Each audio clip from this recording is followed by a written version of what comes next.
This thing right here is going in there, and it's supposed to make something like $30–40 a day. This is one of the newer Kaspa ASIC miners. It's the iBeLink BM-KSMax. And actually, if you don't know this, many or really most packages from overseas are actually transported at some point with Amazon. If Amazon shut down, the world will shut down.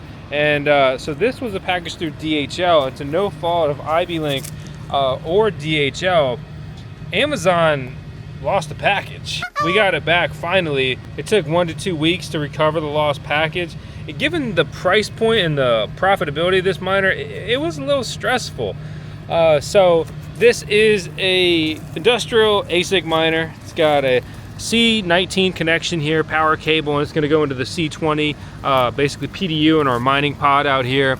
Power supply, basic on-off mechanism. It does have the new trend is taking over everywhere with the power supplies with the light on them to give you any sort of error symbols, which I am thrilled to see. Typical Ethernet port, basic buttons we see in miners here. So we're going to plug in power, we're going to plug in Ethernet, and we're going to start to try to earn passive income. Isn't that what they said? Easy passive income. So I'm Vosk. You're on the VoskCoin YouTube channel. What we're going to do is we're going to get this hooked up. I'm going to gather some real-world mining data. We're going to look at the mining profitability. We're going to break down the cost. We're going to look at the return on investment on this device. We're going to analyze its real performance. Is it actually doing what it's supposed to do? Does it hold up in the short term and then the long term? And just kind of cover everything in between, including Kaspa's unique emission schedule. Kaspa mining is not like many other mineable coins, for example, mining Bitcoin. It is rapidly changing in many ways. Kaspa is the third most profitable coin to mine in the world, and Kaspa miners, generally speaking, are the most profitable machines you can buy right now to earn money or really coin with mining. So let's look it up.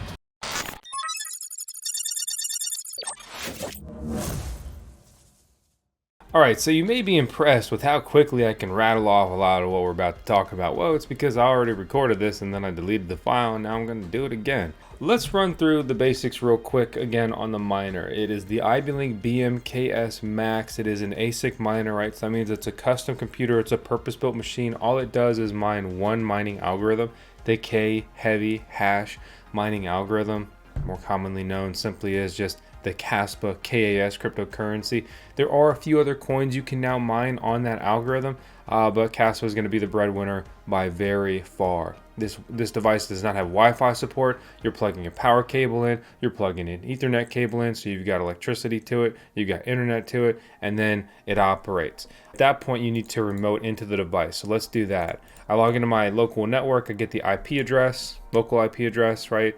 And then it's going to be iBeLink. And then the password is actually admin, and then that will allow you to access the device. So we can check some of my performance here. So my average hash rate reported from the machine is 10.6 terahash a second. At the moment it says it's doing about 9 terahash a second. We can see the fan speeds are at 3,000 RPMs. Normally fans like this max out at RPMs around like 6,000. So the blade temperature, or the temperature of the hash boards, is 65 Celsius pretty much across the board. 65 C to F, what is that? It's 149 degrees. Don't touch the hash boards. So if you want to, and you'll need to do this, change the mining pool settings, you'll go to the resource setting and put in whatever mining pool information you want. When I changed the mining pool information, I did have a bit of an error with the machine, and it was not loading the dashboard properly for me. So the short of it is I went over to iBelink's site, right, and I've got a link in the video description below, which is just VoskCoin or VoskCo.in/iBeLink, and it'll take you to their site. It's not an affiliate link. I don't make any money if you buy your miners there from them or whatever, but there are a lot of scam sites, impersonator sites, that could give you a bad file or could fake sell you miners and then you get scammed. But I bring you here not to show you the miner. We'll come back and look at the miner, but to go to the support section down here at the bottom called firmware and tools. Once you do that, you can access different firmware versions. In particular, I used version 6.0.27, which is for numerous miners, including the BM-KSMax. Once I updated the firmware, the miner has been running great. I've updated the mining pool information since then, So it was working before the firmware update, but I was having a bit of dashboard issues after firmware update. It's been working great.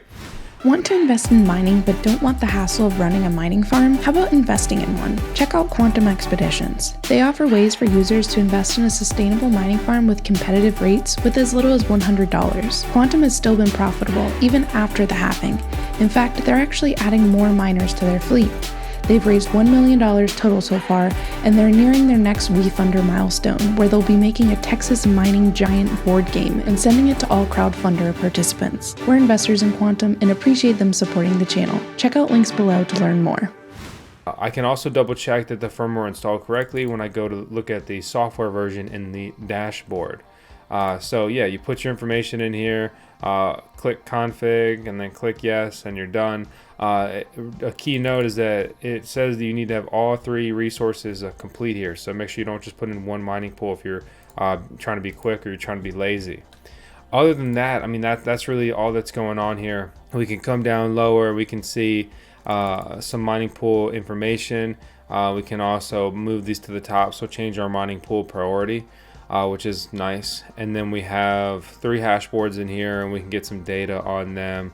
For example, these have been online for about 7 hours, so this machine restarted overnight. And that's really all there is to it, to the remote dashboard. And I'm accessing this on the computer, right? You could do this with a Mac, you could do this with Windows, you can do this from your phone.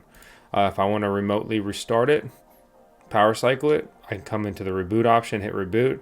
Otherwise, you can also just restart the mining application within the device. This would be like restarting the mining software. Click restart. So that's the gist of the machine and everything about it. So let's look at the actual miner. The iBeLink BM-KSMax, direct from iBeLink, about $10,950. And so we were able to get ours directly from iBeLink in the purpose of this review. This device consumes 3,400 watts of electricity. So for me, at about 10 cents per kilowatt hour, that's about $8 or so a day. And then the hash rate is going to be at 10.5 terahash per second on K-heavy hash, or simply Kaspa. I talked earlier about the package being lost. That was, again, to no fault due to iBeLink. It was an issue between DHL and Amazon.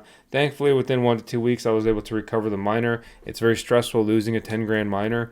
So very happy to have gotten that back. We look at the mining profitability of this device versus other miners. This is one of the most profitable miners in the world right now, and it's been out for a little while.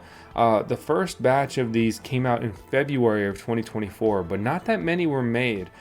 So I've got what's probably going to be the second or third batch. The third batch seems to be the biggest batch they've released so far. And keep in mind, this mining profitability data right here is after removing a 10 cent per kilowatt hour electricity rate. So these would be pulling, $8 or so, potentially more than this. One of the biggest competitors to this miner right now is going to be the Ice River KS5L. And so my Ice River KS5L, according to NiceHash, is consistently mining right now about 45 to 52 or so dollars a day.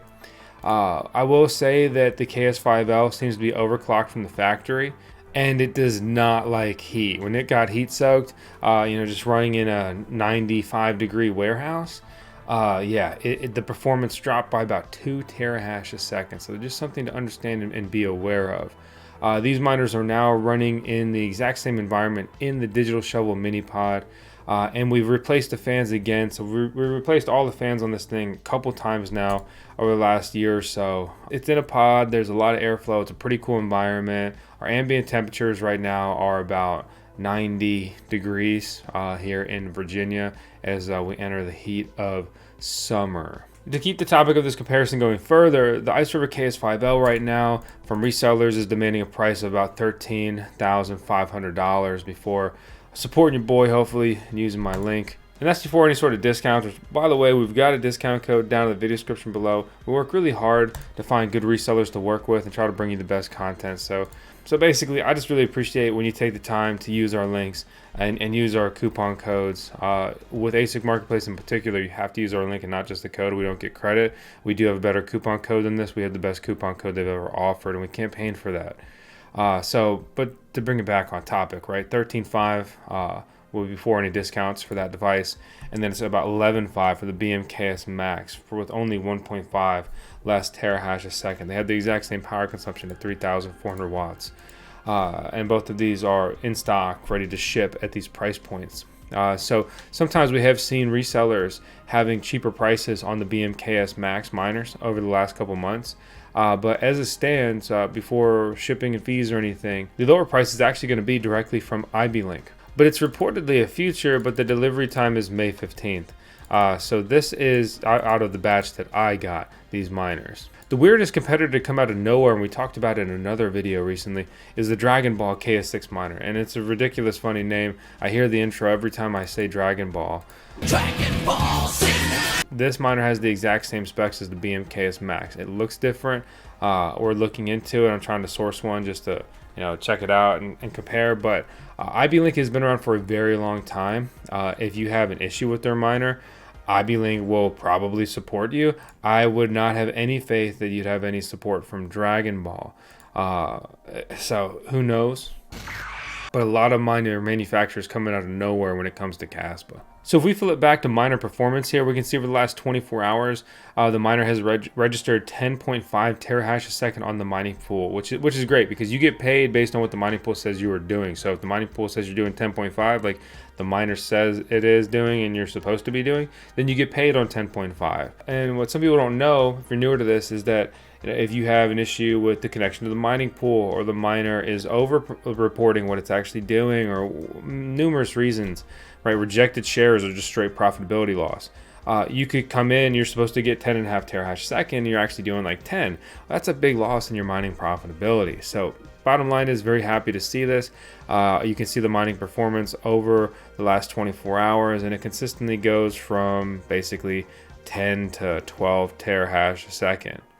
We even dipped as low as 8.7 there. I have not registered a full day of mining profitability on this device at the time of recording this video, but here's a pop-up of a couple more days of mining data and the average hash rate per day on the mining pool for that mining data. I should be pulling over 300 Kaspa per day with this device. So let's just take that number of 300 Kaspa per day. That would be about $41.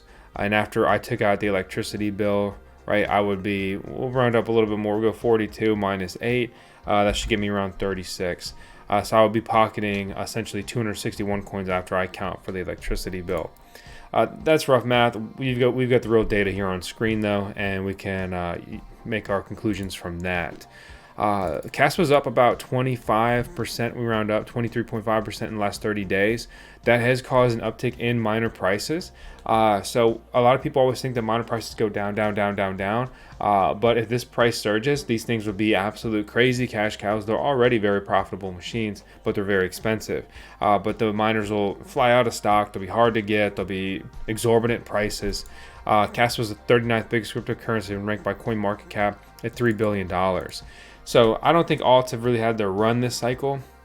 I could easily see Kaspa doing a 10x when alts go crazy, hopefully.